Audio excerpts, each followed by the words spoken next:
తాకట్టులో ఉన్న బంగారాన్ని విడిపించి ఆ రోజున్న మార్కెట్ ధర కట్టి మిగిలిన డబ్బును మీకు అందిస్తుంది కొమ్మూరి గోల్డ్. ఓం గం గణపతియే నమః. స్వర్ణలక్ష్మి నమస్తే అస్తు. పరబ్రహ్మ స్వరూపిణి రాజ్యం దేహి ధనం దేహి సర్వకామాంచ దేహి మే. స్వర్ణలక్ష్మి అమ్మవారు ప్రతి ఒక్కళ్ళకి చక్కగా బ్రహ్మతత్వాన్ని, తద్వారా ప్రతి ఒక్కళ్ళు ప్రతి నిమిషం సంతోషంగా, హ్యాపీగా, ఉత్సాహంగా ఉండాలని చెప్పేసి అమ్మవారి యొక్క కృపా కటాక్షం ప్రతి ఒక్కళ్ళ మీద ఉండాలని చెప్పేసి మనం కోరుకుందాం, అమ్మవారిని ప్రార్థిద్దాం. అంతేకాకుండా ప్రతి ఒక్కళ్ళకి కూడాను రాజ్యం దేహి అమ్మవారు ఒక అథారిటీని, ఒక పవర్ని, ఒక స్టేటస్ని, ఒక దర్పాన్ని ప్రతి ఒక్కరికి ఇవ్వాలని చెప్పేసి కోరుకుంటూ, దీనితో పాటుగా ధన సమృద్ధి, ధనం అనేది ప్రతి ఒక్కరికి ఉండాలని, చక్కగా వాళ్ళ ఇంటి నిండా బ్యాంక్ అకౌంట్ నిండా ఎక్కడ పెట్టినా ధనం ఉండాలని, ప్రతి ఒక్కరికి ధనం లేదు అన్న ఒక ఫీలింగ్ అనేది వాళ్ళకి రాకుండా సమృద్ధిగా ధనం ఉండాలని చెప్పేసి అమ్మవారిని ప్రార్థిస్తూ, దీనితో పాటు సర్వకామాంచ దేహిమి అంటే మన మనసులోకి వచ్చిన ప్రతి కోరిక కూడా అమ్మవారి తక్షణమే నెరవేర్చాలి. ఈ విధంగా అమ్మవారి యొక్క కృపా కటాక్షం మన మీద ఉండాలి. 12 రాసుల వారు కూడా చక్కగా అభివృద్ధి జరిగి ఎంతో ఉత్సాహంగా, ఉన్నతంగా ఎదగాలని చెప్పేసి మనం కోరుకుందాం. ఇప్పుడు మనం జూన్ మంత్ యొక్క రాశి ఫలాలు చెప్పుకుందాం. జూన్ మంత్ రాశి ఫలాలు చెప్పుకుంటే, ఈ జూన్ మాసంలో మనకి 2-3 రకాల విశిష్టతలు ఉన్నాయండి. అవి తెలుసుకుందాం. ఫస్ట్, ఈ జూన్ మంత్ మనకి అధిక జ్యేష్ఠ మాస పౌర్ణమితో స్టార్ట్ అయ్యి నిజ జ్యేష్ఠ మాసం పౌర్ణమితో ఎండ్ అయిపోతుందని మీరు గమనించాలి. అయితే ఈ యొక్క 2 పౌర్ణముల మధ్య ఈ యొక్క జూన్ మంత్ ఉండటంతో ఇందులో 2-3 రకాలైన విశిష్టతలు ఉన్నాయి. ఈ మాసంలో ఫస్ట్ 2 శని త్రయోదశులు వస్తున్నాయండి. 2 శని త్రయోదశులు చాలా చాలా రేరుగా వస్తాయని గమనించుకోవాలి. కొన్నిసార్లు శని త్రయోదశి 4-5 నెలలకు కూడా రాలేదు. పోయిన సంవత్సరం ఐ థింక్ ఇదే విధంగా జరిగింది. 5 నెలల వరకు శని త్రయోదశి లేదు. చాలా మంది పూజలు చేసుకోవాలన్నా కానీ, శనికి సంబంధించిన ఏమైనా పరిహారాలు చేసుకోవడానికి శని త్రయోదశి చాలా బెస్ట్ది. అలాంటిది శని త్రయోదశులు 2 వస్తున్నాయని గమనించుకోవాలి. వీటితో పాటుగా చాలా మందికి ఎప్పుడైతే అమావాస్య వెళ్ళిపోయిందో మనకి నిజ జ్యేష్ఠ మాసం స్టార్ట్ అవుతుందంటూ చాలా మందికి పెళ్లిళ్ళు సీజన్ వస్తుందని మనం చెప్పుకోవాలి. పెళ్లిళ్ళకి చాలా అనుకూలమైన టైం అని గమనించాలి. ఇంకొక ముఖ్యమైన విషయము, లాస్ట్ అంటే జూన్ ఎండ్లో మనకి ఏరువాక పున్నమి అని వస్తుంటుంది. ఇది రైతులకు ప్రత్యేకంగా చాలా చాలా ముఖ్యమైన రోజు. ఆ రోజున అందరూ అరకలు కట్టుకుంటారు. ఎద్దులకి చక్కగా మనకేమంటారు అలంకరణ చేసుకొని గుడుల చుట్టూ తిరుగుకొని అక్కడ నుంచి అరక కట్టుకొని ఊళ్ళల్లోకి వెళ్ళిపోయేసి పొలం దున్నటం స్టార్ట్ చేస్తారని గమనించాలి. సో ఇది కూడాను ఇప్పటికి కూడాను ఇది మనకి ఎప్పటి నుంచో ఉన్న ఒక సనాతన ధర్మంలో భాగంగా ఎద్దులను పూజ చేయటం, వాటిని నందీశ్వరులుగా భావించుకోవటం, గుడుల చుట్టూ 3 రౌండ్లు తిప్పుకోవటం, భజనలు పెట్టుకోవటం, దండారా వేయటం, ఈ పనులను చేస్తూ ఉంటారు. ఒక ఉత్సాహంగా టోటల్ విలేజెస్ కూడా చాలా చక్కటి వాతావరణంలో ఇవన్నీ జరుపుకుంటూ ఉంటారని గమనించాలి. సో ఇది ఈ జూన్ మంత్ లో ఉన్న యొక్క విశిష్టతలు, ముఖ్యమైన పండగలు, అలానే ముఖ్యమైన ఇంపార్టెంట్ డేట్లను మనం చెప్పుకున్నాం. ఇప్పుడు ఇంకొకటి చెప్పుకోబోతున్నాం. అది జ్యోతిష శాస్త్రం ప్రకారంగా గ్రహాల గురించి. జూన్ మాసంలో 5 గ్రహాలు మారుతూ ఉన్నాయండి. 28వ తారీఖున అంటే నెల బిగిన్ అవ్వక ముందే బుధుడు మారుతూ ఉన్నారు. వీళ్ళతో పాటు శుక్రుడు, కుజుడు, సూర్యుడితో మారుతూ ఉన్నారు జూన్ మాసంలో. ఇంకా ముఖ్యమైనది, సంవత్సరానికి ఒక్కసారి మారే గ్రహం ఏంటంటే గురువు మారుతూ ఉన్నారు. ఈ గురువు జూన్ 2వ తారీఖున మారుతూ ఉన్నారు. అంటే మనం జూన్ మంత్ లో 5 గ్రహాల యొక్క ప్రభావం ఎలా ఉండబోతుంది అనేది మనం చెప్పుకుంటూ ఉన్నాం అనమాట.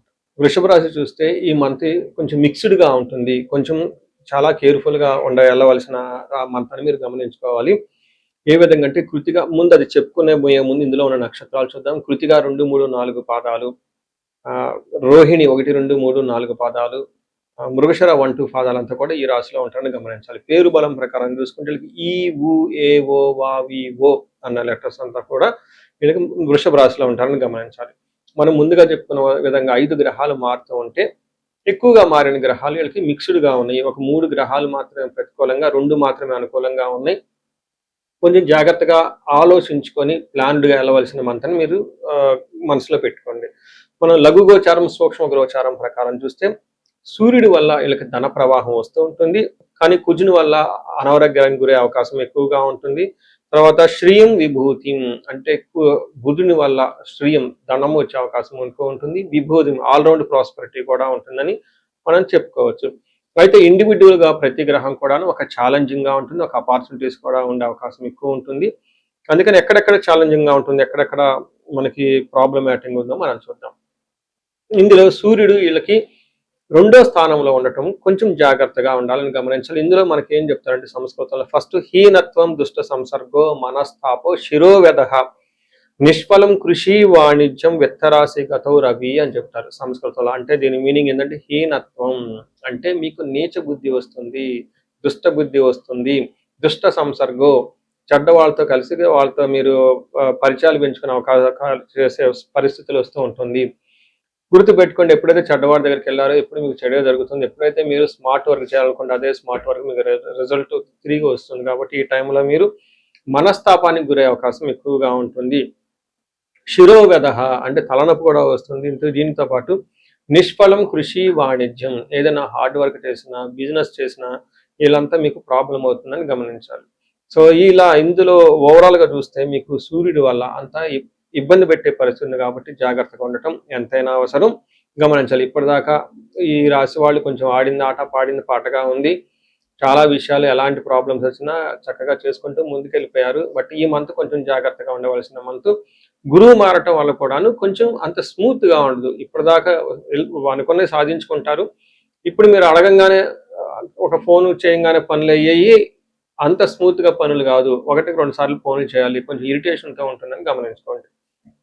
అలానే కుజుడు 12వ స్థానంలో ఉండటం ఇది కూడా మిక్స్డ్ గా ఉంటుంది. కుజుడు 12వ స్థానంలో ఉంటే విపరీతంగా ఖర్చులయ్యే అవకాశం ఉంటుంది, హాస్పిటలైజేషన్స్ అవకాశం ఉంటుంది, బ్లడ్ రిలేటెడ్ ప్రాబ్లమ్స్ రావచ్చు.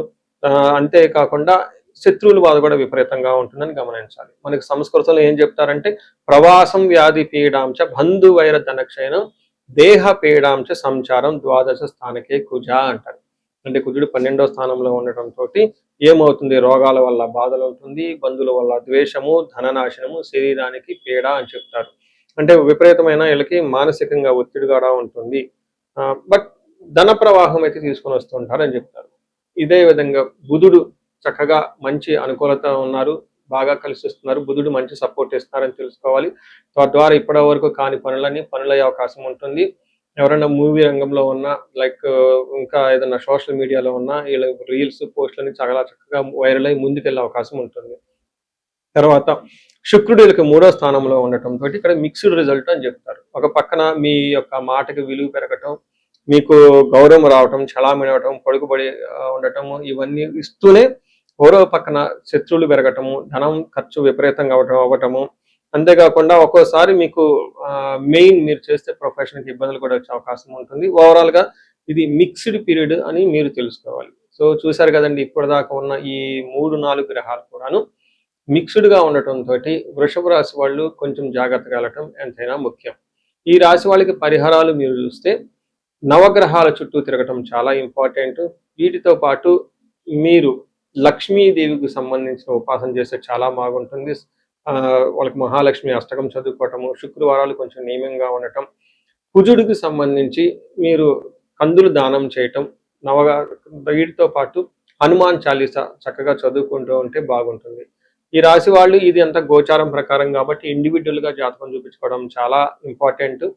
ఈ రాశి వాళ్ళకి అష్టైశ్వర్యాలు కలగాలని చెప్పేసి, భోగభాగ్యాలు కలగాలని చెప్పేసి కోరుకుంటున్నాను. మనం ఇప్పుడు రెమెడీస్ చూసుకుంటే ముఖ్యంగా నేను అందరికీ సలహా ఇచ్చేది ఏంటంటే, మీ వయసు కనుక 35 to 45 ఉండి ఎక్కడ లైఫ్ లో మీరు ఆగిపోయారు, ఇప్పటిదాకా గ్రోత్ ఉండి చక్కగా ఒక మేనేజర్ పొజిషన్ లో ఉండి ఉన్నతంగా ఉండి కానీ లైఫ్ ఇప్పుడు అనేది మీకు ఛాలెంజింగ్ గా ఉంది. దీన్ని మనం జనరల్ గా మిడ్ లైఫ్ క్రైసిస్ అని చెప్తూ ఉంటారు చాలా మంది. బట్ జ్యోతిష శాస్త్రంలో మిడ్ లైఫ్ క్రైసిస్ ఎందుకు వస్తుంది అనేది చాలా చక్కగా వివరించడం జరిగింది. ఆ టైంలో మీకు శాపాలు అనేవి యాక్టివేట్ అవుతూ ఉంటుంది. ఆ టైంలో మీకు గ్రహ దోషాలు అని ఉంటాయి. ఈ గ్రహ దోషాలు కూడా మీకు యాక్టివేట్ అవుతూ ఉంటాయి. ఇది ఒక్కసారి మీరు ఇన్ కేస్ మీ ఏజ్ కనుక అలా ఉండి ఇప్పటిదాకా బాగుండి మధ్యలో మేము లైఫ్ లో స్ట్రక్ అయిపోయాము, గ్రోత్ లేదు, డైరెక్షన్ లేదు, సరిగా ఇంప్రూవ్మెంట్ లేదు, రిలేషన్షిప్స్ లో ప్రాబ్లమ్స్ వస్తూ ఉన్నాయి, ఎలా వెళ్ళాలో కన్ఫ్యూజన్ లో ఉన్నారు అనుకున్నప్పుడు ఖచ్చితంగా ఒకసారి జ్యోతిష శాస్త్రంలో మీ ఇండివిడ్యువల్ హారోస్కోప్ చూపించుకోండి. అందులో టోటల్ శాపాలు ఏమైనా ఉన్నాయో స్కాన్ చేసుకొని అవి ఇప్పుడు యాక్టివ్ గా ఏమైనా ఉన్నాయో తెలుసుకోవడం చాలా చాలా ముఖ్యం. ఇప్పుడు దాకా మనం చెప్పుకున్న ఈ గోచార ఫలితాలు మీకు ఒక 30-40% మాత్రమే ఎఫెక్ట్ అవుతాయి. 100% మీ జాతకం కరెక్ట్ గా ఎలా ఉందని తెలుసుకోవడానికి ఇండివిజువల్ జాతకం చూపించుకోవడం చాలా ఇంపార్టెంట్. అందులో ఉన్న దశలు ఎలా ఉన్నాయి, భుక్తులు ఎలా ఉన్నాయి చూసుకొని చక్కగా పరిష్కారాలు చేసుకొని పరిహారాలు చేసుకుంటే లైఫ్ అనేది 10 రెట్లు ముందెళ్ళే అవకాశం ఎక్కువగా ఉంటుంది.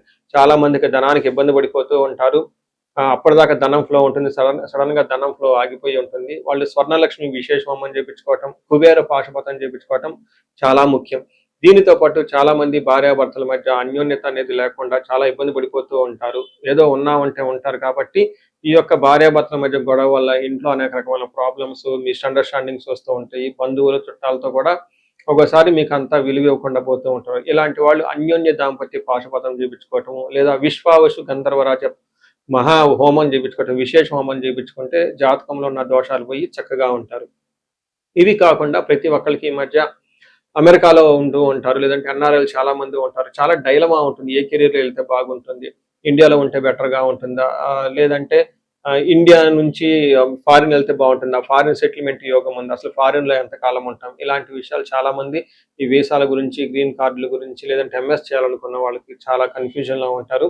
అలాంటి వాళ్ళు కూడా ఒకసారి జాతక చక్రం చూపించుకుంటే చాలా బాగుంటుంది. యూజువల్‌గా వీసాలు రావడానికి నేను మన్యు పాశుపత అభిషేకం విత్ రాహు గ్రహానికి శాంతులు ఎక్కువ చేస్తూ ఉంటాను.